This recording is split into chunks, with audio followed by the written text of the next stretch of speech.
I know that the media right now, the sports media, has some pretty cool playoffs go on, and LeBron James is kind of hugely amazing at an advanced age.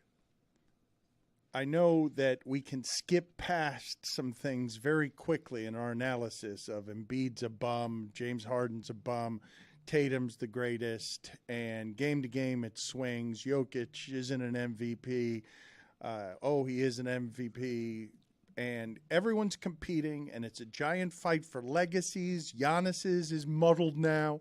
Durant's is muddled now. Players for all time, really. And in the middle of it, as all of sports gets more hostile, and a lot of people are talking about Ja Morant today because it's one of those sports issues that, man, it's the easiest thing in the world. It really is in sports media. How can you be such an idiot? Like, we'll pounce on that one every time. But what we skipped past last week, and I thought this was interesting because Greg Cody is here and tests mortality every week with us, comes in here and says on South Beach Sessions, losing a parent does shit to you. Budenholzer lost his job when a fairly giant emotional trauma happened in the middle of the playoffs, and we're just like, well, do your job better, guy. Sorry that your brother died. You're fired. Giannis is a failure. He says he's not. He failed with you. That guy should win, even though, God almighty, it's hard to win. There are a lot of good people in the league who don't look like anyone who's played basketball before.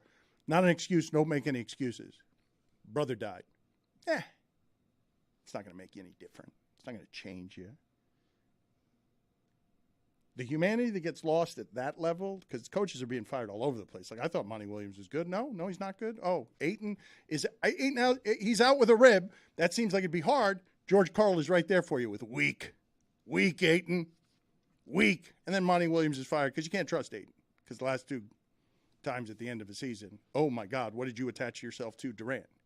But in the middle of that, the humanity of a coach loses his brother.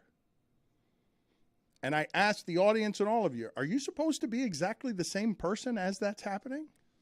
Are you supposed to be able to block everything off? I don't know how close he was or wasn't to his brother. I don't know what that trauma did to him. Tried to keep a secret, doesn't want to be a distraction, doesn't want to tell everybody.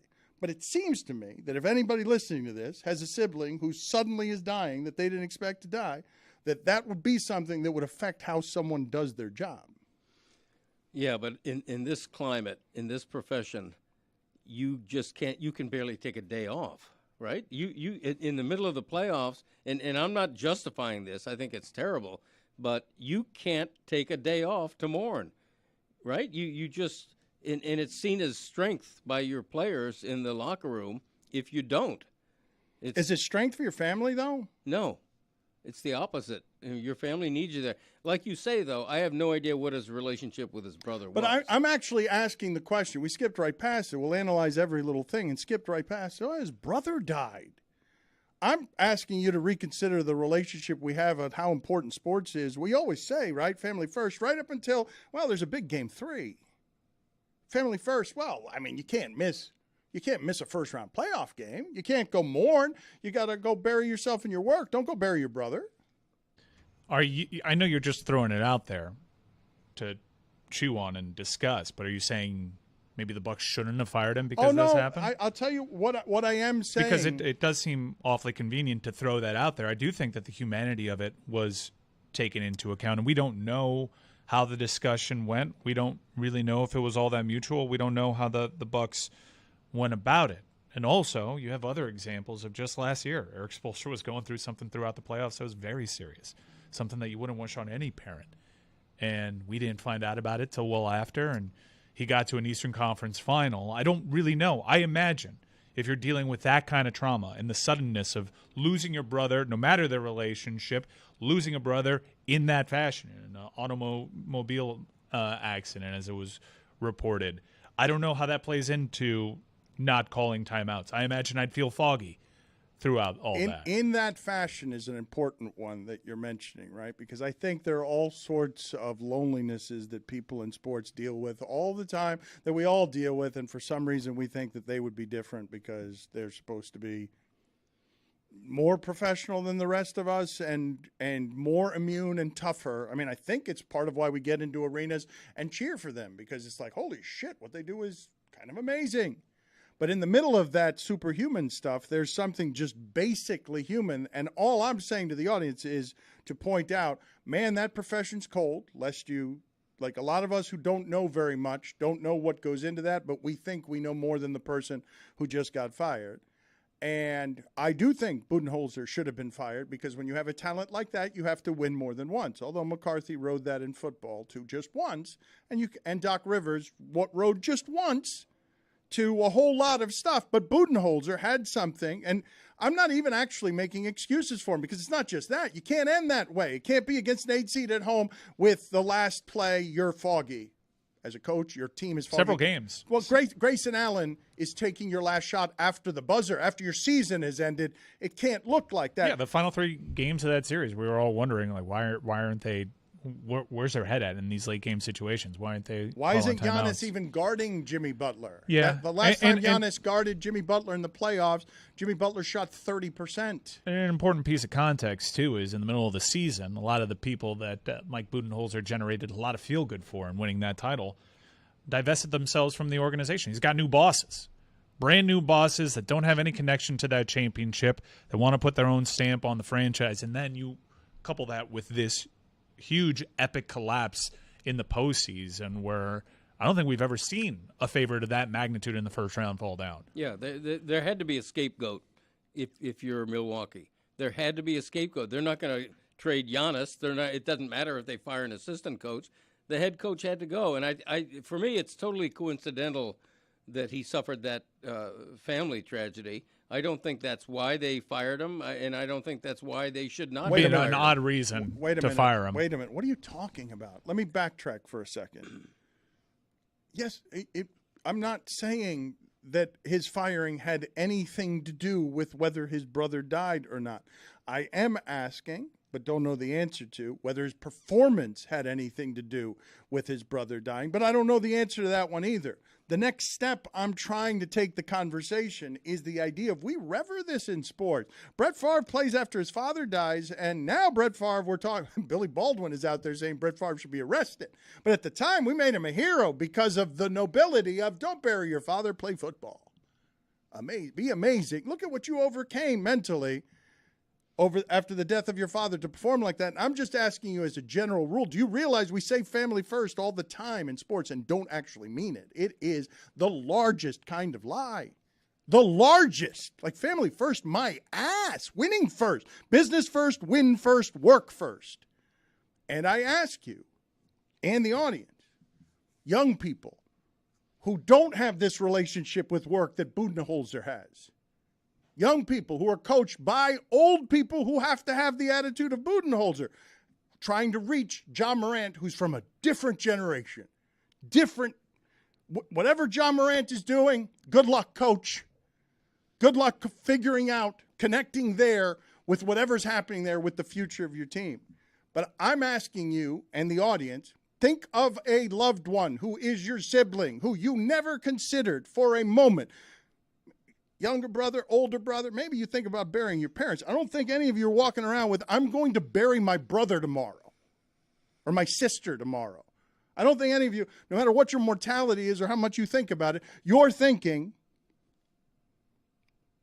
car accident, I'm going to get a call, dead, gone. I didn't get to say goodbye. Go coach, coach. Go coach. That's the pressure that they feel.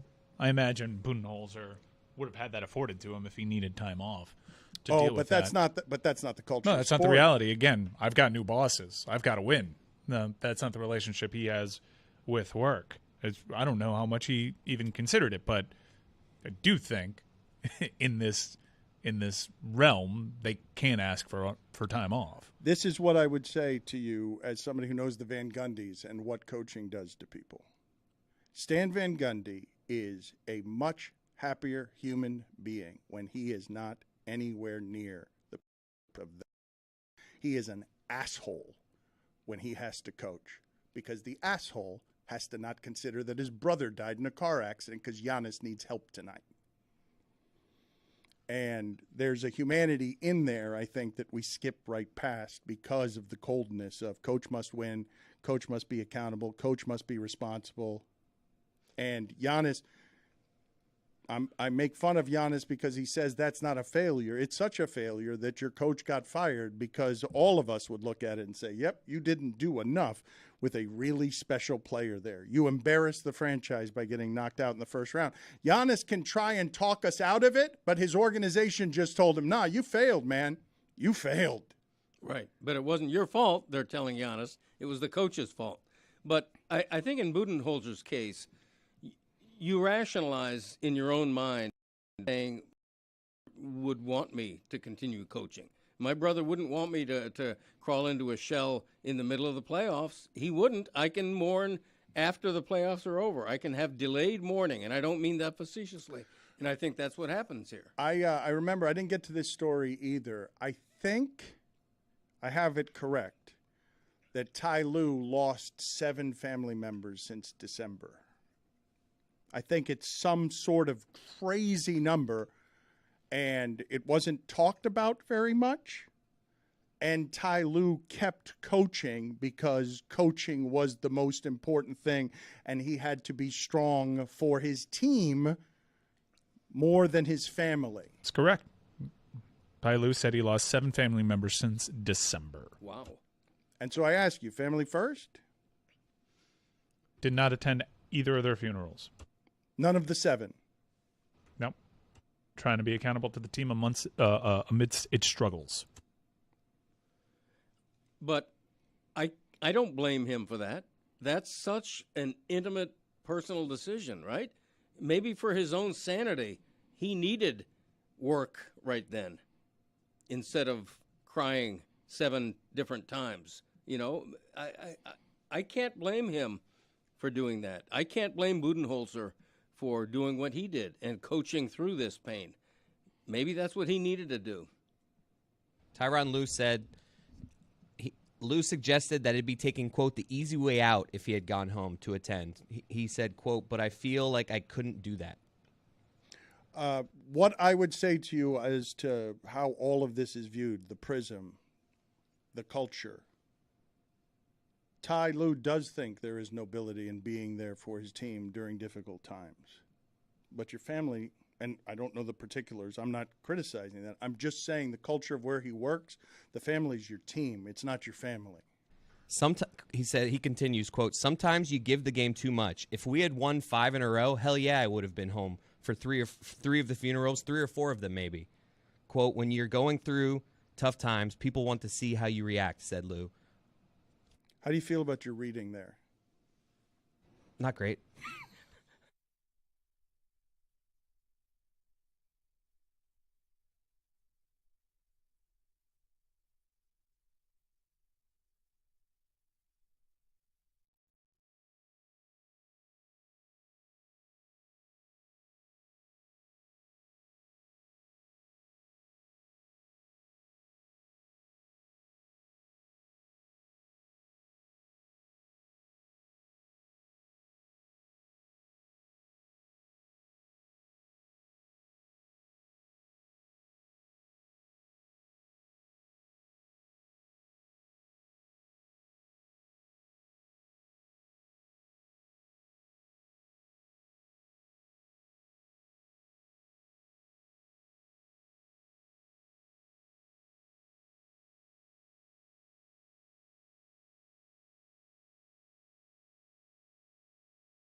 I hope to get to the terrible mistake that Tony made. I hope to get, again, we did not spend nearly enough time on this yesterday, not nearly. Tony finding God this weekend. But before we do those two things, I do want to just shine a light somewhere where I don't know if people care that there's a pioneer out there fighting for the rights of fighters. But a giant fighting draw. We'll get to that news in a second, but Doc Rivers has just been let go by the Philadelphia 76ers, according to Adrian Wojnarowski. Wow. No surprise there, right? Nope. We've got 10 Game 7 losses in his career, twice as many as any coach ever, and 7 blown 3-1 and 3-2 leads. He'll get another job. Oh, yeah. Isaiah Thomas was sitting next to that Phoenix owner. Isaiah Thomas is going to get back into the game. Oh, he's back in the game. He's running stuff over with Phoenix, and there's an opening there. So maybe that's a landing spot for Doc Rivers. There was a beef back and forth between Isaiah Thomas and Charles Oakley. That's going to go all the way to the grave, right? Where Charles Oakley is saying that Isaiah doesn't like Michael Jordan because Michael Jordan stole Chicago from Isaiah. And Isaiah's response to Charles Oakley, and you don't do this to Charles Oakley, is, all I remember about you, Oak, is that we dragged your ass every time. That fight's never going to end, right? Isaiah Thomas is going to keep fighting. He's going to show up. Put it on the poll, please, Juju, at Le Batard Show. Is Isaiah Thomas going to show up at Oakley's funeral yelling about Michael Jordan? Jeering him at his You funeral. think these competitive people just put it down? Isaiah Thomas wanted to fight Jokic. On behalf of the Phoenix owner, he sidled up next to just to get back into the game. Because that Phoenix owner wants to change the game, and Isaiah Thomas is a good ally to have. And he's the only person that would hire Isaiah Thomas, apparently. And protect him too, Zeke. He's going to get back in the game. He was courtside. He's back. He's back with loads of influence. But is he going to be the coach? I wouldn't do that, but I also wouldn't bring him in the organization. There's so much going on with Isaiah Thomas, so much mismanagement. He's just always failed. Everywhere he's been, he's failed. FIU failed. The Knicks failed. FIU. Everything he's failed. Yeah, FIU. Am I right? I mean, if Doc Rivers can fail his way up, Doc Rivers, that's a lot of championships that he was close to that underachieved on. There is not more underachievement on a coaching resume. Man, if I tell you that Garnett, Allen, and Pierce won one, that was the first super team. They beat LeBron to it and won once. All the people beat the super teams after that. Even Durant won twice. Everybody who countered that won 4 times.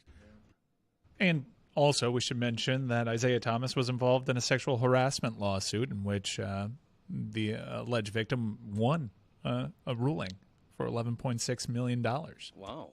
I mean, that was a huge tabloid story in New York for a long, long time. The Knicks were totally out of control. It started this 2 decades of mismanagement in New York that make us make fun of the Knicks in the last round. Look, man, you can underestimate the stability of having some strength at the top of corporate or new ownership, as we just talked about with Budenholzer. But even Spo was talking yesterday. Man, what a loving grace to work in an organization where every time I get bumped by a superstar, I'm not going to get run out of the building because I've got the support of management, and so I get to 7 conference finals. And that's a place that only Pop has been and Riley has been and Phil Jackson has been with the very best players because I've got the backing of an organization that supports me from the video room to now I confront players actively. My coaching style is confrontational.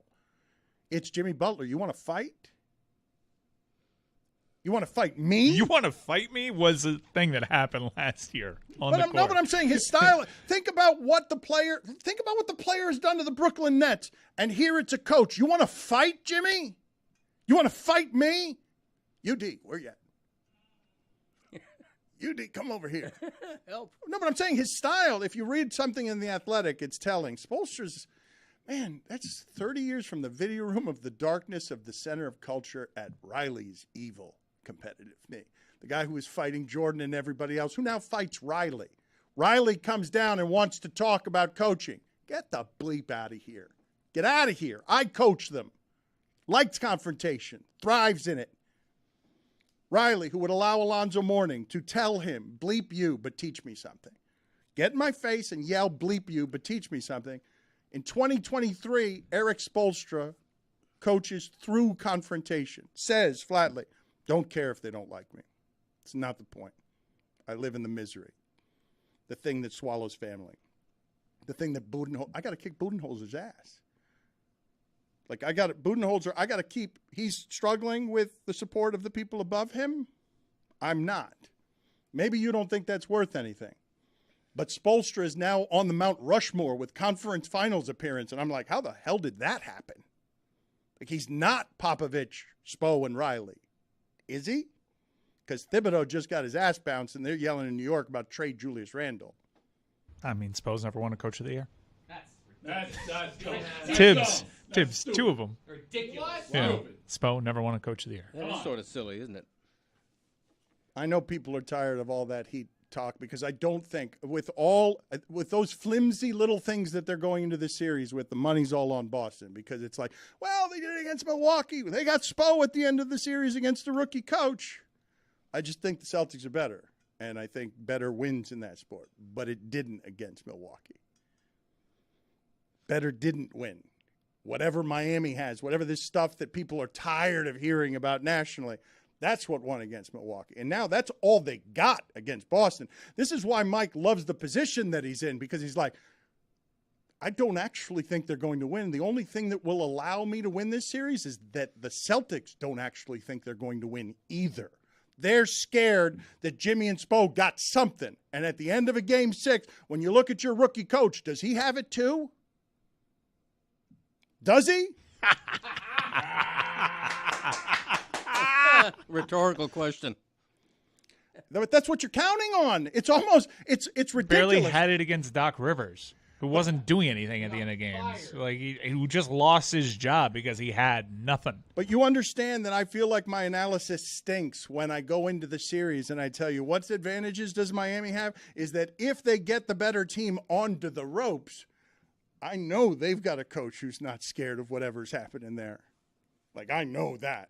There might be a mistake made of some sort, but it ain't because the process wasn't right. Like, it isn't going to be because my MVP's melting down at the end of the game and where's James Harden? And I know Tatum had a Game 7 for the ages, but also you're going to have to do it consistently. Yeah. You're going to have to be that guy, pal, every game in a series for me to think that you're not capable of doing what you did in Game 6.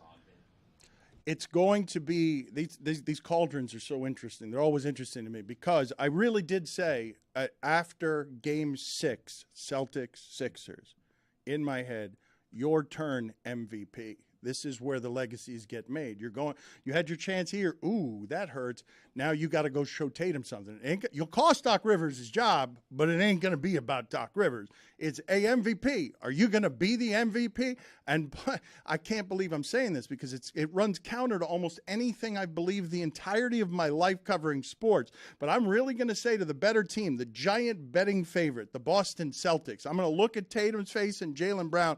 They forgot to dribble at the end of last season when things were being decided against what was left of the Warriors. They couldn't dribble. And I'm looking at them sideways like John Taffer looking around a plant, and I'm looking at all of them, the rookie coach and all of them. And you're afraid of Jimmy? Are you guys afraid of Jimmy? Because Schur and Simmons are telling me in your crowd that you should be afraid of Jimmy. Are you afraid of Jimmy? You're too good and silky and great, right, Tatum? You're an all-timer. Well, it's got to go through Jimmy. And maybe it will. We're all going to get to watch it. That's why they're braver than we are, I think, because it's like that. I'd shit my pants. I just on the court, just shit myself. They've dragged me off in a wheelchair like Paul Pierce. I can't imagine having to be in that spot if they're in a tight game down the stretch, and they're going to have to do it, right? They're going to have to earn it, and they're going to have to earn a lot because ultimately it's a 34-year-old head coach that's never been in that spot, and he kind of had a couple of moments already. He shouldn't have gone that deep with the Atlanta Hawks. He There were claims that he was getting outcoached, and I think the biggest indictment was Doc Rivers wasn't doing anything special. They were playing the two-man game like they've always done, and he had no answers for it until Jason Tatum absolutely erupts. It feels like in the darkest crevices of their minds, right, them being the Celtics, there's somebody that they know is a bigger dog than them, right? Like, you're looking across and saying, like, Jimmy has access to a level of mental strength that I don't, right? And they don't want to admit that, but it's like, oh, I know that guy's built different. We are setting up a wonderful parade of gas bags after it's Celtics in 5. I mean, right, once the Celtics win in 4, this is all going to sound so ridiculous. That's what I was going to say. The Heat might not win the game, guys. Calm it down. Oh, man. But they also could get game 1. The thing I believe is that only gets you so far, all that stuff. You got to have the better team. But again, the argument on the other side, well, Milwaukee did, and their coach just got fired. And Philadelphia might have, and their coach just got fired. And Jimmy, it can't be just Jimmy walking into Boston Garden telling them from last year, we will come back here, we will play again. And if that shot presents itself again, I will take that same shot against you. I mean, We got 2 words that you guys don't have. you guys. Al Horford. You feel me? That's the difference maker, I brother. don't feel you. He's as old as Greg Cody. Al Horford. Wow.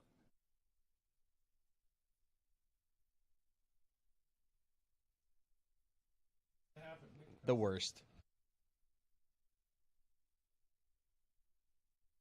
Give us something.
This guy.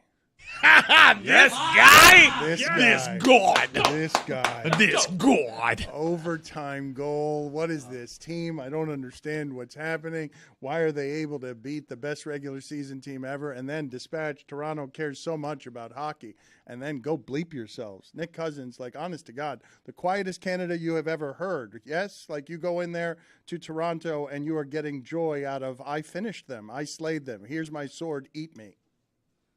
Yeah, I mean, obviously a really big moment for our team and our season and this franchise. So it was nice to be on the right side of it, and especially to do it in Toronto. I grew up 2 hours away from that building, and I mean that's something I'll remember for the rest of my life for sure. So Toronto, eat me. Yeah, exactly, right? Okay, I mean, you hockey guys, no, because these guys, they're annoying, all of them. What? Hockey guys? Yes, they're polite. Well, that line no, is annoying. That line, pound for pound, in hockey, may be the most annoying line to play. You got Chucky, you got Benny, and you got Cuzzo. Forecheck. Yeah, the forecheck, that's right.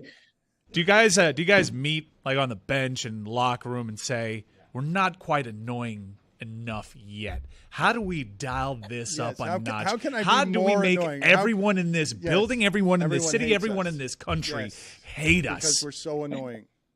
No, that's a great question. I think, I mean, just the way we all play kind of a similar style. I think we all like to kind of get it on the forecheck, create havoc with our physicality, and kind of create turnovers that way. I mean, maybe to some people it's not the prettiest of hockey, but it's effective and it works. And especially in the playoffs, I think as a line, we've had a lot of chemistry here as of late, and definitely a line that's probably no fun to play against. But I'm sure we're lucky to be able to be on the right side of things right now, and we just got to make sure we keep pulling our weight. Let's go over that overtime goal that you scored. Tell us how big of a shift that Radko Gudas had.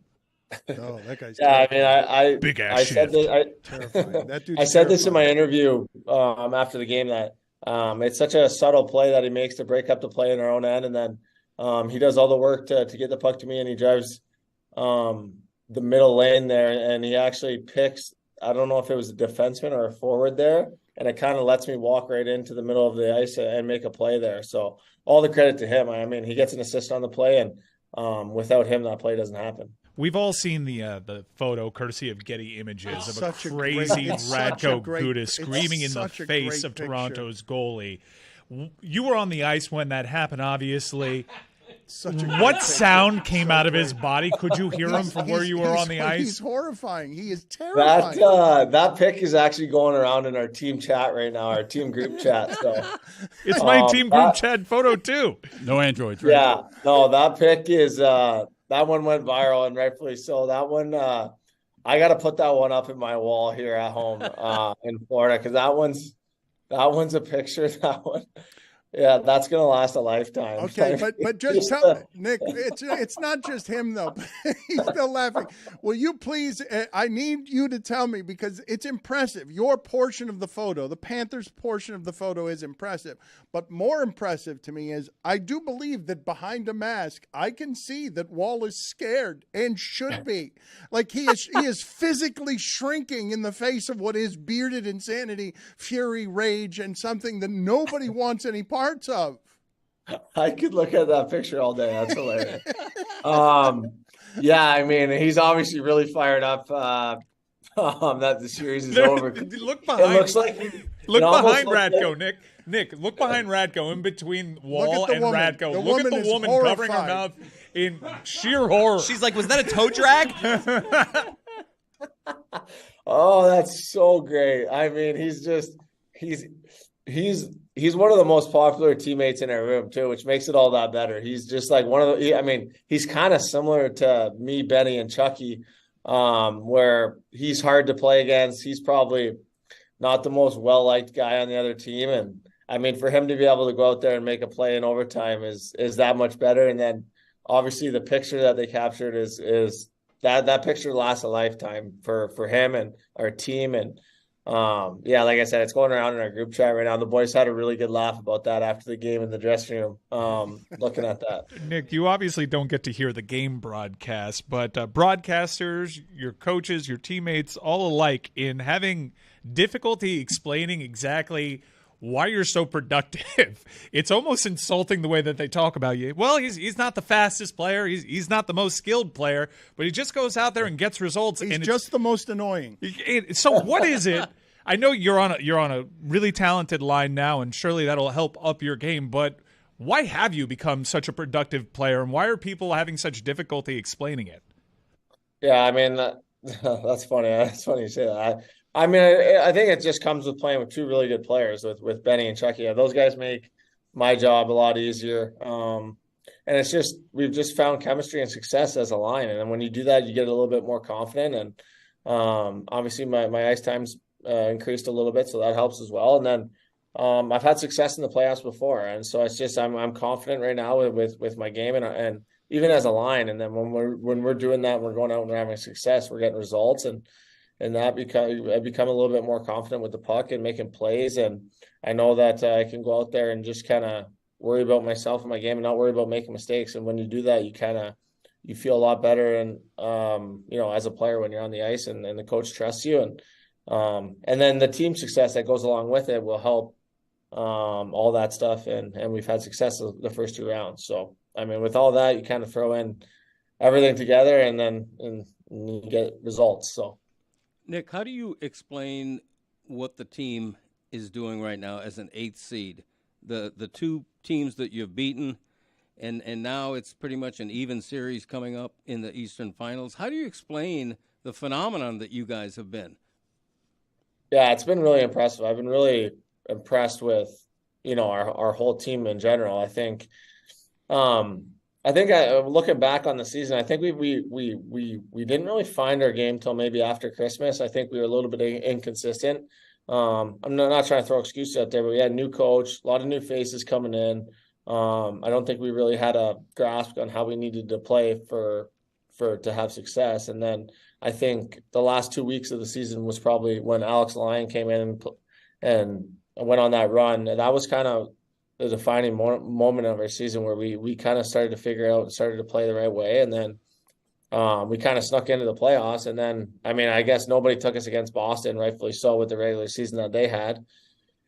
And then we go into Boston, we win in 7. And then, I mean, we just kind of kept it rolling right into Toronto. And then we take 2 in Toronto at the Scotiabank Arena. And then we go in there and then we're up 2-0. We get 1 at home. And then, I mean, next thing you know, 5 games later against the Leafs, we're into the 3rd round of the Eastern Conference Finals. And I feel like it's happened all really quick, but at the same time, we're playing the best hockey of our season, and we're getting hot at the right time.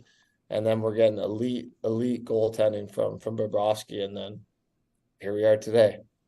Who do you think deserves more praise on this team for this playoff run? Because for me, it's either Gustav Forsling or Eetu Luostarinen. Yeah, no, you couldn't have said it better. Those two probably are 2 players that come to my mind that maybe don't get enough attention. Bob, I think. the answer's Bob. No, I mean, I'm the capitulating. The answer, it's Bobrovsky. It's Bob. The answer's Bobrovsky. I got a Bob tattoo. Cousins like the question. Look, Well, no, we're talking about people that are not being talked enough about. Yeah. no, they're still not talking enough about Bob. Well said. Thank you. Bob is definitely getting a lot of praise in our room. So he's been the backbone of our team. Every time we make a mistake, Who's getting too much praise? I think Kachuk for sure. Yeah, absolutely. I mean, You're he hasn't absolutely scored right. since Game 6. You're right. Score a goal. You're It's absolutely been a long right. time. Yeah. Feel free to Too much score. Kachuk. Feel free to score a dirty goal. Yeah. Like recently. Feel free. Oh, I'm totally kidding. That he's been lights out for us as well too. I mean, and then when you go back and you look at Forsling and Luostarinen, those two, I think probably, to be completely honest, are 2 players that haven't got enough attention. I think Forsling plays against the best players every night in the world, especially the 2 series that we just had against Matthews, Marner, and then going back to the Boston series with Bergeron, Marchand, Pasternak. And he's done a good job of just, I mean, making it hard on them. And then you look at Luostarinen, who's come in and had a breakout season and kind of solidify that 3rd line for us with Lindell and Reinhart. That line's been really good for us. Nick, please answer these questions. We've only got a couple of minutes left, so they're just sort of rapid-fire questions here for you. Your level of surprise in beating Boston, 1 to 100, was what? 100 being the highest level of surprise. Probably 75, maybe. Okay, yeah, I mean they're pretty good. Can we go 1 to 1,000? I mean they're pretty good, but I think it would land somewhere around 750. Yeah. Can you tell me who you regard as the toughest guy in your locker room? Probably Lomberg. Loms. What? Loms is insane. Over the butcher? Lamborghini. Loms is crazy. I was gonna say Gudis too. I mean, I'm so scared of Gudis too. So Gudis and Loms are crazy. This was my next question. You all like him, but you're scared of Gudis. Maybe that's why we're all nice to him. I when I went to DC, this is not a look at me Louie story. This is great. I was I was behind the Panther bench. Look at me Louie. We can get to it. I have something to add here. I was behind the Panther bench. Behind the bench. And it was late in that game at DC. Loms looks me dead in the eye, says we got this, and we immediately leveled up. Like we went to overtime, and I thought for sure we were going to lose. That's not looking at me, Louie. Loms looks right You're back adding at me. Something? Loms looks right back at me. This is after he looked at me once and immediately jinxed it. And you know what? He looks with his eyes and he says, "We still got it." That guy's crazy. He's insane. Wow. I remember it's been a long time since a run like this. Are you getting recognized around town? Are people picking up your tabs? Are you a giant celebrity locally now? I mean, that's funny you say that. I was at Starbucks on I was at Starbucks. We don't know when you were there. Morning and grabbing a coffee, and somebody came by and said, "Great goal." And then after that, actually, it was the same day. I went to the mall in Boca there. And then somebody came on and said the same thing. He's like, "Thanks for saving the season," or something. Like just walking around the mall with just my like dog. Toronto, just like it would be if we played in Toronto. We got to come together mall. as a hockey town. No one's saying, "Hey, great toe drag out there," because as a hockey town, we noticed him at a Starbucks. How about that Boca Mall though? Yeah, Boca Mall's nice. Very nice. Thank you for being on with us. We appreciate it. Another toughness question, though, because I don't think people understand when you say anybody is tougher than anybody else in that sport, what we're talking about. You guys regard yourselves as tougher than football players, correct? I do for sure, 100%. I think guys in our locker room do too, for sure, 100%. Josh Mahura got hit in the face with a puck and came back out and played. Yeah, he's looking real tough right now. yeah. He's still got a black eye, actually, believe it or not. Missed like one shift. Guys, DeMar Hamlin's, there. I know, but the hockey people are crazy. They're crazy, Yeah. and what they do, they're moving at a high rate of speed. Well, make the argument. Why is Nick Cousins tougher than any football player in the history of football? I guess you can't run out of bounds if you don't want to get hit. I'm sorry, Nick. Like, our host likes to just pit everybody against each other, even if it's cross sport. One last thing, because we've all been putting together top 5 lists. Do you have another favorite athlete or celebrity that connotes a family member? Favorite athlete? Probably, Tiger Woods. I grew up. He didn't understand your game. Here's the question. Your understand last name your is game. Cousins. It's like a family member. Yeah. So we've been doing Tony. Choices. Why don't you have him pick from among? We've been doing Tony Brothers. We've been doing, Omar Infante, Trevor Kidd, Sister Jean, Vin Baker, Chris Adam Childs, Evgeny Dadonov, Adam Ant. Wait, what are they asking? Uncle Dick. I can't. All right, Nick, good talking to you. Thanks for being on with us. We appreciate it, sir. It doesn't matter. I love you. We're just wasting time. Tia You Carrere. guys are beauties. Thanks for having me. You don't love me too?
I would like to spin the wheel of issues, please, because we've got a lot that we have not gotten to yet, and I want to get Greg Cody in here and Stugotz. I don't know where it will land. I never know where it will land. Before we get to the wheel of issues and what is on the wheel of issues, I just want to tell you, though, you've heard me say many times before that ESPN Classic, which I don't think exists anymore, was one of the great myth destroyers, because if you're someone who believes, well, back in my day, basketball was a certain thing, and then you watch basketball in the 80s, it will make you laugh out loud. What I was not prepared for yesterday in any way, wasn't prepared for it, was stunned as I watched it on television.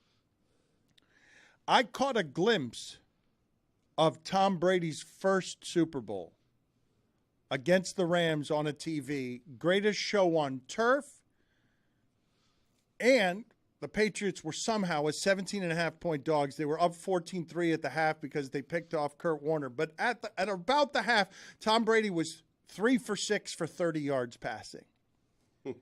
And as I'm watching TV, what kept pulsating, the first of Tom Brady's championships, he is young and spry.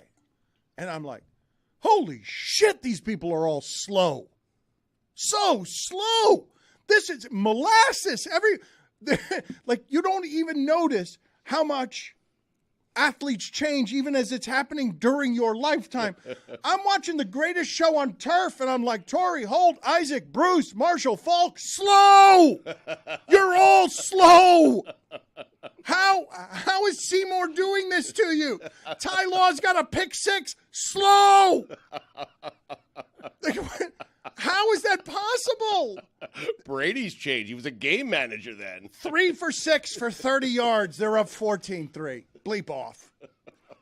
Belichick looks so young. So young. But those guys on the Rams were slow? Everybody. Because I like to remember them as being really fast. Everybody on the field it's disappointing. Was super slow and also small. Yes. It was 20 years ago. It wasn't that long ago. Larry Little, Pro Bowl guard, Hall of Famer on the Perfect Season team. I think he played at like 260 pounds. But that's 1972. I know that those guys were smaller and slower. You were shocked to see this. I didn't think Michael Jordan was one of them. Well, he's not. But Be it's careful. that time. Hey, you're getting carried away. All right, relax.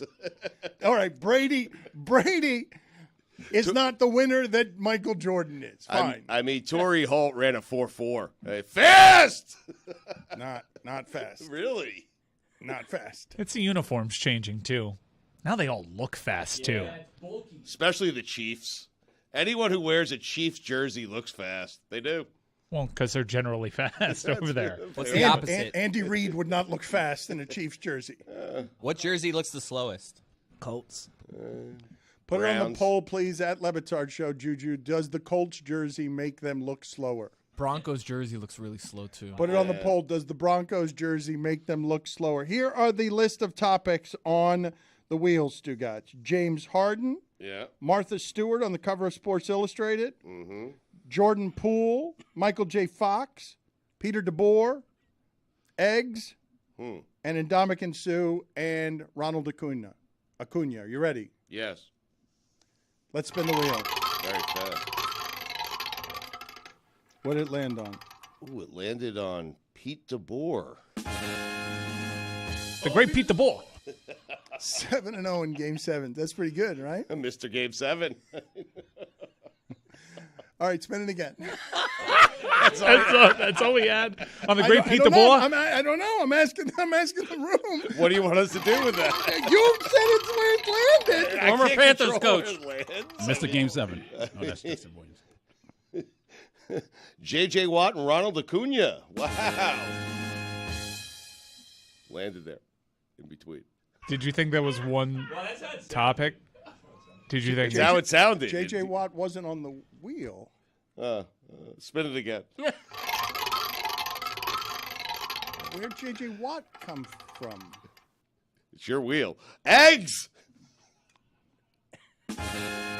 I'm going to go back to Ronald Acuna. No, come on.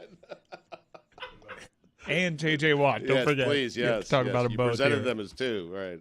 I didn't mention J.J. Watt. I don't know where you I got think you J.J. did. I think Yeah. you did. Yeah. Yeah, you did. Yeah. It's fine. It's okay. I did not. The just $5. Roll Watt, tape. J.J. Watt was not mentioned by me. I mean, everyone else is saying that you did mention him. And so. Everyone else is wrong. Okay. The I'll pay $5 then. the Ronald Acuna, you guys hate stats. You guys hate more information. You guys hate numbers. However, Ronald Acuna hit a 454-foot home run off a pitch that was a foot off the ground. It's damn near impossible for any human being to take a pitch that's a foot off the ground and hit it that far. Not that impressive. I mean, you hit a golf ball off the ground and you hit that like 300 yards, which is 900 feet. So, comparatively speaking, I mean, Ronald's got some work to do. I know we live in an age where not that impressive is. This happened last night, which was uproariously funny. Orioles and Angels are playing. The announcer decides to say in a game that Shohei Ohtani is pitching in, because Shohei Ohtani gives up a home run to an Oriole, Shohei Ohtani who? Yeah. And then Orioles fans on his last hit of the night, one of about 1,000 that he had, boo him for not getting the cycle, for stopping it first. The road, a pitcher has not had 5 times on base as a hitter since like 1960. And Ohtani, right after they said, Shohei Ohtani, who? The Oriole fan is booing him for merely getting close to a cycle. Wow. Shohei the money. Mm-hmm. Spin the wheel. Come on, JJ. Pete DeBoer again. Wow. I've actually got more on this. He's a former Vegas Golden Knights head coach, and they're meeting up in the Western Conference Finals. Dan, I'm sure you remember the pandemic season in which he actually played the Montreal Canadiens in a conference final because they had all those screwy divisions. The Habs. So Pete DeBoer is going against his former team, and if he somehow beats his former team, he could potentially go into the Stanley Cup Finals against his former team, because he was a former Panthers head coach. In fact, he's the former head coach for not just the Panthers, not just the Knights, but the Sharks and the Devils as well. It's a great hockey name. They regurgitate coaches like crazy in that sport. I was reading an article in The Athletic. I believe it might have been Sarah Sivian that put this together about how incestuous of a business head coaching is in the NHL. They're all retreads.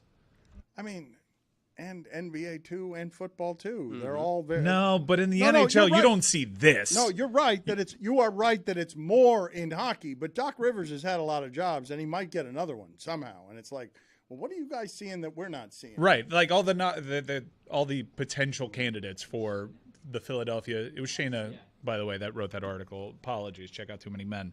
All the candidates right now that have been reported on for the vacant Philadelphia 76ers line it's Budenholzer, it's Monty Williams, it's Sam Cassell, it's Mike D'Antoni, it's Nick Nurse. D'Antoni's always hovering around. He always is. Yep. Keep waiting for Adelman to make a reappearance. Rick Adelman? Yeah, well, just because that's what they do. They just keep recycling coaches again and again.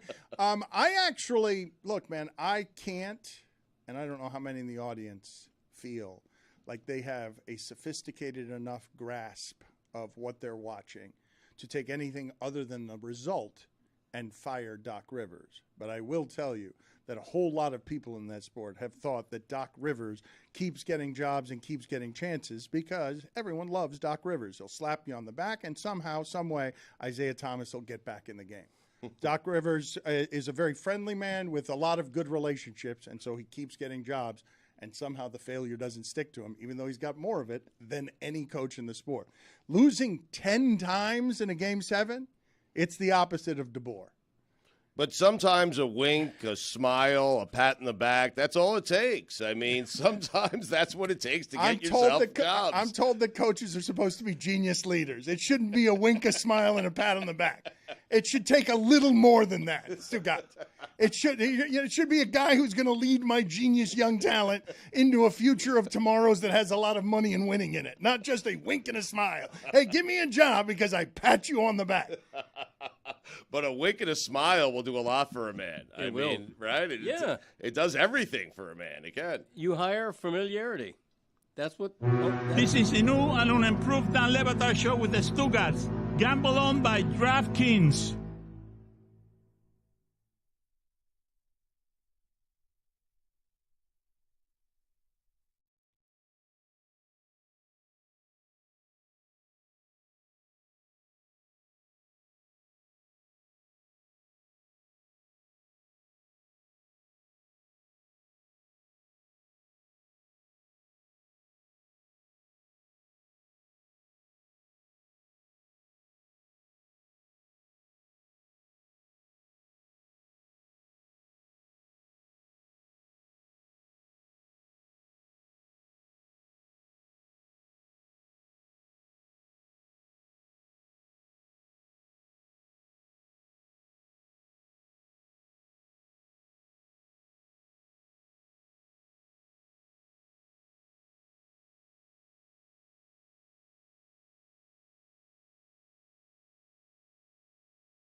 Stugotz, you have heard me for a while at ESPN railing against a corporate partner. As soon as Dana White got there, I had problems with him as he navigated the whole ESPN labyrinth extraordinarily well to get to the top of the food chain. And now he is, with the help of Disney and others, throwing a bunch of fighters into the meat grinder, mostly minority fighters, desperate, terrible lives, terrible benefits, but the fighting business is gross. It's just so profoundly dirty, and they're all disposable bodies. You think football, they've got unions. Like, they've got player protections. Fighters don't have any protections. It's just corporate power. We will crush you. Crush all of you. Doesn't matter how much you're worth. We'll give Conor McGregor a few paydays here and there to disguise it, but it's awful. Fighters sleeping in their cars, like just dreaming and having a terrible employer as the employer makes a ton of money as a business. Great business, terrible employer. The fighters are abused. And they've got no choice because Dana White is correct when he says, go start your own league. See how that works out. They could form a union, right? Their own union. No. Why? Not really. Not because in the UFC. He's not going to allow it. Not strong enough? He won't allow it? He Right. says he will not allow it. Right. Not as easy. Like, it's not as easy as a wink and a smile and just saying something. Like, there are fights that need to be fought, and nobody cares about this. The fighting business isn't something that anyone cares about. People are probably tired of hearing me talk about it. But Francis Ngannou, somehow, he's a legitimate draw. There's no disputing this. Dana White, nobody seems to care that Dana White has lost a money machine and a heavyweight of the highest order. The best he's got, don't want to pay him. Don't want to give him rights. He wants equity. He wants things. No, thank you. No, go. Do it on your own. And so he does. He's doing it on his own. And I don't know if he's going to succeed, but he does now have equity in a fighting partnership deal, and he's got more power than he had, and now he will learn whether his brand can make money elsewhere. It would have made Dana White and Disney a lot of money if he had fought John Jones. Are you kidding me? Jesus Christ, what a monster fight that would have been. But Dana White wasn't negotiating about dollars. He was negotiating about taking the power away from his independent brands that can actually make money, because the money needs to be made by Disney and Dana White and UFC and the people who run this dirty, dirty, dirty business. I root for Francis Ngannou. but I rooted for LeVar Ball to go up against the system as well. Because it's hard to go up against the system. Whether Dana White likes it or not, he is now the man. He is the mainstream. He's always prided himself on being the gutter, but now he's corporate. He is the top of the food chain. Can't be fired. Can hit his wife and not be fired because he's too powerful. He's too good at grounding the bodies to dust in the name of profit. But his heavyweight left. That guy is a monster money draw, and he let him go in the name of business with, hey, sayonara. Go ahead and try it yourself. I've got a monopoly. No, Bellator, all these other games, they're not my game. I've got Disney's backing here. I'm bigger than anybody. If you don't fight here, you don't matter the way that you matter here. And he's probably right. I'm wondering, is there a fighter that could leave UFC and make it on their own, where you know with 100% confidence they have enough backing, their name, their brand is big enough where they could sustain their own the UFC and formally. Well, Jake Paul and Conor McGregor and some of these freak show, sideshow things seem to be making a dent, but Dana's laughing as if he's not threatened by the Pauls, who have made a mockery of fighting by not being among the best, but making money the way the best, or more money than the best do, and advocating for fighters in a way that he does not. The other thing, too, is you're looking at the UFC in its prime division, the heavyweight division, which is the baddest of all the baddest men on the planet. Francis Ngannou was that guy. There has never been somebody in the UFC to be the reigning champion to play out or fight out his contract and say, all right, I'm a free agent. I'm out. I'm not doing this. They offered him to be the highest paid heavyweight fighter of all time. But it was like Dan said. No, but it's 3 fights. It's two Right. against John Jones, one against Stipe. Stipe. They were undervaluing what those fights would have brought in as headliners. 100%. I think the deal, they've been reporting, a bunch of people in the MMA space have been reporting that the deal fell through not because of financial terms, but because of the power that Francis wanted to fight for fighters, to have more of a say when it comes to the powers that he be wasn't in the negotiating UFC. money. He was negotiating rights. Like, he is trying to, in a sport that will not allow him to unionize, he was trying to negotiate benefits for fighters and was told to go bleep himself. Yeah, and now he will serve on PFL's advisory board to represent fighter interests, and he's also been named chairman of PFL Africa. Coincidentally, this is the same promotion, PFL, that Jake Paul has taken a share of and has teased a foray into mixed martial arts. And he sent out a video welcoming Francis to the promotion. This is also an MMA exclusive deal that allows Francis to go out and box the likes of Tyson Fury for a super fight, Deontay Wilder for a super fight. But his free agency hasn't been easy. It's been a year of him being a free agent where he's gone to different promotions, Bellator, ONE FC over in Asia, the UFC again trying to get a deal done. And it looked like his profitability and the potential for him to sign a deal was going lower and lower and lower. All of a sudden today it comes out he's signing a massive MMA exclusive deal with PFL with the equity in PFL Africa, which is something that he's been wanting to do. His story, if you don't know Francis Ngannou's story, is incredible. Like, he left Cameroon at 20-something years old, was trying to immigrate into France. They took him out, put him in the Sahara Desert 7 different times. He managed to fight through all that stuff, and basically homeless guy coming into fights and trying to work his way up. Somebody saw him in the UFC, and his star turn was there, but his story is incredible. Dana's never been afraid to get rid of really productive fighters, no matter their success in the sport. A super heavyweight, the ilk of Francis, is a massive, massive draw. And he said, no, this is a guy that, pound for pound, Demetrius Johnson, Mighty Mouse, was in that conversation as best pound for pound fighter. And they worked out a trade with one championship and got back Ben Askren. It's an interesting time in that business. I cannot possibly articulate to the audience how dirty the fighting business is. Boxing was its original incarnation, but boxing does not have the present backing that this entity does because,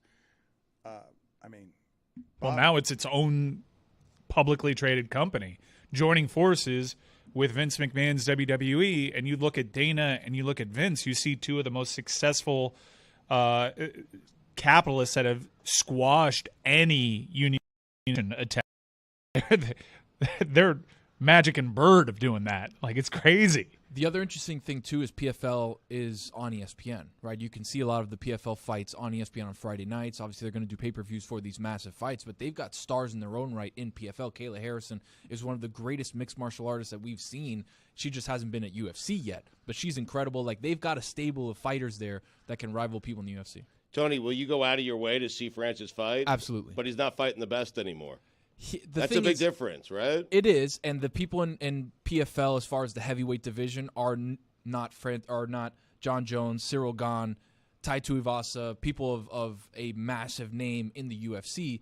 But I'll lock in on a Tyson Fury versus Francis Ngannou just melee, or Deontay Wilder. Like that's what draws me in more so than his MMA stuff. And to Tony's point, he really doesn't have to go that far out of his way to watch Francis. They're on the very same platform that the UFC is on. You can catch their cards. Are you guys interested? And I don't know that you are. These are the pieces of sports business that are fascinating to me. And I've told you before that for whatever the reason is, we do not do a very good job in the trades, even though there are many people who make a living covering the media business, covering the business of sports media well. Are you guys interested in, hey, look, Peacock's got a football game all of a sudden streaming, an NFL playoff game, and that's going to exist somewhere that's going to change where I can find it. There are going to be football games being played, and I'm going to have to, change the way that I've watched football all my life. And UFC is now, this part fascinating to me as somebody who emerged from Disney and saw the moves they were making. Bob Iger has wrestled back CEO of Disney. Bob Iger, Disney is now in business with Vince McMahon and Dana White, union busters, guys who don't want the fighters to have rights.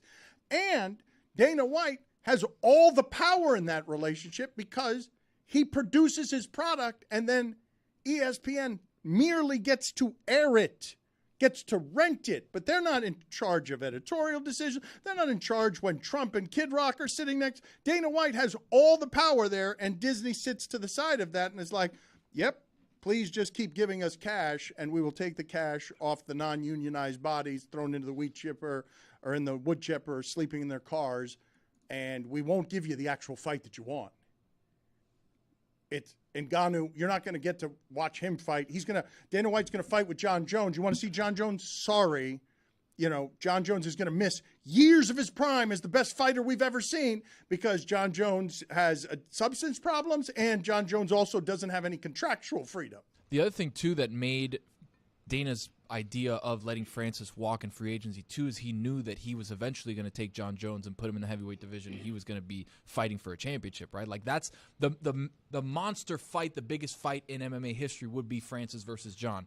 But it's a lot easier to let Francis go when you've got the GOAT in your stable and you're like, all right, I'm just going to trot him out and everything's going to be okay. It's an unreliable GOAT, though. It is, but still, whenever John Jones gets into an octagon, you can guarantee that there's going to be millions of people watching. In sacrificing. If he gets in, you though. can't guarantee that he'll get to the octagon. But if he gets in there. But Francis is sacrificing a legacy hit here because he's going to a promotion that doesn't have the same level of competition. But in doing so, he may one day provide leverage for those fighters because Dana approaches these negotiations knowing that he does not have a true competitor within mixed martial arts. He'll compete with boxing and other big pay-per-view events, but he's never had to worry about legitimate competition. If you bring in Jake Paul's star power and Francis's talent, the fact that everyone can point to him as a pound-for-pound top guy right now, certainly the best heavyweight in the sport, that is a certain challenge that he's never had to deal with before. And if they get eyes and bring in legitimate competition, we'll see what happens with the TV broadcast money because they're presently both ESPN properties at this time, but maybe not for long. Then maybe what Francis is fighting for can actually make some inroads. Chris Cody, why are you looking at your father and laughing the entirety of this segment? Is it because he hasn't said anything? Well, he has said, if you've really been listening, he makes noises. You've heard a lot of Have I? What do you mean? When you're opening your canister right there? You just did it again. I mean, speak for yourself. Do you have any thoughts? No. This is the new and unimproved Dan Le Batard Show with the Stugotz. Gamble on by DraftKings.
couple of things I want to get to. One of them is the sheer disorientation of Greg Cody, who doesn't have any earthly idea what's happening with the hard net workouts. He finally got that last one. He did it successfully, and he's cheering it. And Stugotz, as the lights went down and the microphones were turned off, and Greg Cody shook his fist that he had made it, Stugotz said to Greg Cody, "Yeah, but it was bad. What you did was bad." As Greg Cody celebrates. Nailed it. Yes, that he is forever the show killer. I'm not sure what to do with it because you only left him room for a word. He chose wisely. Right. He doesn't want that thing to beat him every single time. But it beats him every single time because he has no idea it exists. And every once in a while he will look at the sky like he's been confused the entire show. It's been too easy. It's been cruel. His learning is bad. He's bad at learning. He's reached an age where he doesn't think he needs to learn anything anymore. That's not true. I learn something new every week on my podcast. I've got a regular segment called 3 Facts Jack. Mm-hmm. And every week I present 3 things that I've learned that week. What'd you learn last week? I learned that there's that the quietest room in America is on the campus of what was it, Microsoft? So you learned it. Yes. Mm-hmm. You just couldn't remember. You learned it, but you got to ask your son what you learned. It's an echo-free room. Wow. And because they have the room to, it's so great at detecting sound that they can detect the hum of a phone charger, which is inaudible to our ears. And when you go in this room, sound is magnified to the degree that you can hear the circulation in someone's body. That can't be true. And you can in this room you can't. And when there's a rustle of clothing, it sounds like a crashing wave. Okay, I learned that. What were the other facts, Jack? One was that as with animals, plants go extinct. And the first known plant based on plant fossils. Was this interesting on the pod? It was, yeah. It's a great segment. 130 million years ago, the first known plant became extinct.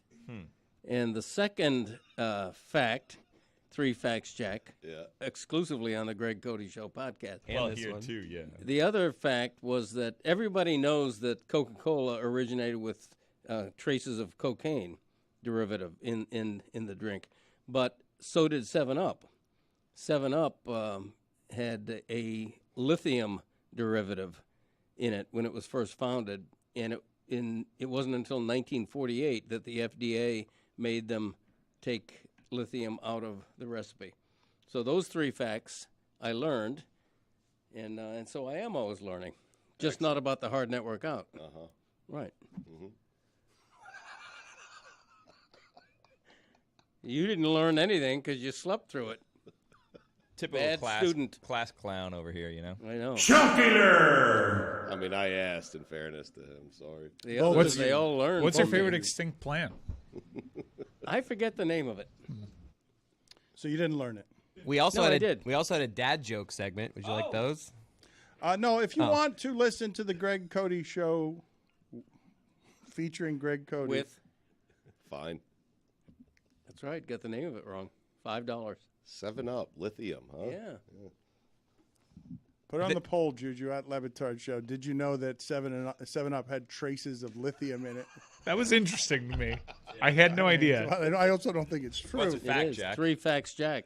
Well, if it's a fact, Jack, right? If you rhyme it, you could run It Waystar. has to be true, yeah. I don't want to let this loop close because I know we like to close loops here. We never got to eggs earlier. Excellent. The price has gone down. Really? What? The eggs are cheap again. They're not overpriced anymore. They listen to Billy. There's been an egg crash. It's bad for my egg vestments. And that's no yoke.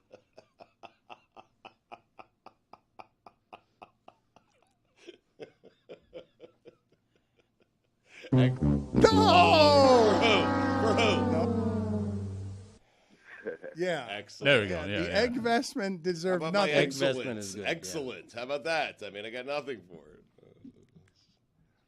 I don't understand the entirety of what's going on with Tony after he found God this weekend in the woods. I don't understand the relationship that Tony and Billy have in general. I don't understand when Billy says that Tony made a terrible mistake. I don't know what the terrible mistake is, but I wish to know what the terrible mistake is, because at every turn, and I can't say I understand it, Tony's been a good sport, new employee, been trying to fit in for a year here. The windows are tight, and it feels to me like Billy, he's very close to Billy, but Billy is also the one most likely to undermine him with ridicule. No, that's not true at all. Oh, Billy, come on. I feel like I'm somewhat supportive. Today I came in, he had bad energy. I said, why don't you just go home today? How did Today's I not have your bad day. energy? I just came in, sat down, No, very Mike, peaceful, Mike right in the felt morning. it too. Mike felt it too. It wasn't just a me thing. Benergy. Yeah, it was bad. We'll get to that in a second. Why would your energy be bad on a Tuesday when you found God this weekend? It wasn't. That's what I'm saying. I sat down right there on the couch. We were having our morning meeting. It's I was just relaxed. You normally have great energy, and this morning it was just a little subdued. Yeah. subdued. And as Billy pointed out to you directly to your face, all you bring to the table is energy. So when that's lacking, See, that's what Billy undermines me on. Says that I only bring energy to the said that out table. loud? Yeah, He said it's all it you out got loud. going yeah, for you. Carl was there too. He listened to it. Well, he's not trying to allow you to make an impression No. with the authorities False. here.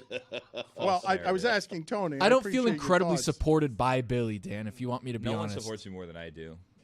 Which is weird because I feel that too. It's the dichotomy of Billy supporting me but also not supporting me at the very same time. It's the Billy experience. It's the essence of the evil cat. There's a magneticism to it, I believe, as Tony put it yesterday. Brother, love. nobody supports you other Well, than no, hold Billy. on. What the hell? Your family, I don't though, even that's know different. about UFC. No, that's family. That's different. Jesus Billy's not Christ. family. Finn Baker. Billy, your thoughts on Tony finding God over the weekend? I'm happy for I'm happy That for didn't him. You sound, didn't that seem. didn't sound It didn't sincere. seem like he That was happy didn't for me, sound Dan. If you want me to sincere. be honest. Well, this is Well, there's been very few details on it, so it just, all right. I'm I want happy for him. Tony. what details do you want me to give you? I found them Where'd you find him? in the woods. Tell us about him. Well, I mean, I don't want to. Come on. Like Then everyone will find him. Gonna that's spoiler alert the me on other. God. I am going to kind of spoil alert you on God. It's like the Sasquatch thing with Jose Canseco, huh? What podcast did you listen to that you got this idea from? None, zero. I had my phone in a plastic bag away from me for 4 days. It was incredible. I was able to get out there, get into nature. And again, you guys laughed at me yesterday, but I was in a posture of hearing from above. Sure of hearing. What thought leader told you to do There's this? no thought leader, Mike. Again, There was a whatever you tastemaker. listen to, that's a different story. I was listening to another source. The devil's in the details, Dano. That's Thank you. true. Well, I think he might have been in the Microsoft room, just sort of learning that silence Greg's right is about where that, God by the is. way. That's where he's right about that. There's something in that room where you can't stay there for too long because your ear, it gets freaked out. Your brain gets freaked Yeah, out you because there's start no hearing. noise. Right. I would love to experience that room, though. That'd be pretty neat. To hear your pants rustle, and it sounds like crashing waves. That's how loud it would be. What's the purpose of your phone being in a Ziploc bag? To get it away from me and like have it in a place you where I don't can write use my it. name on it and be like, hey, this is my phone. Pretty I don't easy to know what open, though. Yeah, but I don't have it. Like somebody else has it. That's the Were whole you point. in a lake, maybe? Like it's a waterproofing thing? No, it wasn't a waterproofing thing. It was more of like I put my phone somewhere else. Somebody else had it, put it in a room that I didn't have access to it. It was more of a thing that I wanted to do, right? It's not like I need my phone. I'm not attached to my phone like everybody else seems to be. Did you right? catch up on any shows? No shows. There was no technology whatsoever. Again, it was just me in a camp in the woods. Just And- you by yourself? Were you in a Just tent? you and the No, elements. there was Yeah. other people there, but like the experience God was is. there. Did yeah, you just boy, hit yeah. us all with, I'm not as addicted to my phone as you all? That's absolutely what we Correct, did. because I don't know if you guys could do 4 days without your phone. You're better at doing 4 days than everyone I didn't here. say I was Sorry. better. Good I for didn't you. say I was better. I said Congratulations. I was willing to do it. Right? Put it on the poll, Juju, at Le Batard Show. Can you do 4 days without your phone? Because I got to side with Tony on this one. I understand how easy it is to mock, but I also understand why they're mocking when they're saying, that's not God, Tony. That's just a Ziploc bag with your phone locked in it. Well, that could be said for somebody who wasn't in a posture of hearing, Dan. I would venture to say that it's Bishop the Rook 9 right there. It's easy for you to say that it's my phone when, I put my phone up, but I was in posture of hearing and able to, again, it was a spiritual realignment journey is what I went through, and I was able to focus back in and center myself, and I heard from God, and he told me a couple things, and, here we are. You missed Nick Cousins. I don't know the game winner. I don't know incredible. who that is. I still don't know who he is. He was here, and I had no idea who he was. That Friday was amazing. I went to Sam Bar. It was just a huge party. I was like, is that Kirk Cousins' cousin? Kind of looked like him. All right, go see if God's in the penalty box. Go see if God is in the penalty box. Yeah, you deserve to God. I looked for him once, but not there. Bye-bye. God's in the penalty. Billy, you're not supportive of him. Chris, what am I supposed to do with any of that, Chris, Dan? He was like, come on, man. We all heard Tony out there. I tried to save you this morning by sending him home, and he didn't listen. You are not on Tony's side, Chris. Juju, what are you seeing here? I want your perspective. You saying this? You are closer to God than the rest of us. You're more spiritual. You are happier. You are somebody. That's the weed. Who brings sunshine. Allegedly, Officer Jeter. You narc! It is for me. What is your God on high? What is your assessment of the Billy and Tony relationship? Because I'm confounded by it. I see blasphemy, first of all, by using into the penalty box during his soliloquy. Yeah. But Billy he's a dog, but he's a bullied of a dog. I'm a dog. He's like Spike in the Tom and Jerry. He's just bullying Tony every day. No. Brother, lighten up. Building character. He loves you so much. I love him too. I love you. I love everybody. It's abusive. I love you, I think it's abusive. It is. You're not nice to Tony. You undercut him with himself, with his confidence, and with others, and with the bosses, and with everybody. Tony could benefit from a little bullying. I don't know. We're not going to have it. Tony, I love you, brother. We're going to do a better job of making you feel appreciated around here because you are. Yeah. Sometimes. Oh, we're not going to do a better job of that. Greg? And you know it. This is the new and unimproved Dan Le Batard Show with the Stugotz. Gamble on by DraftKings.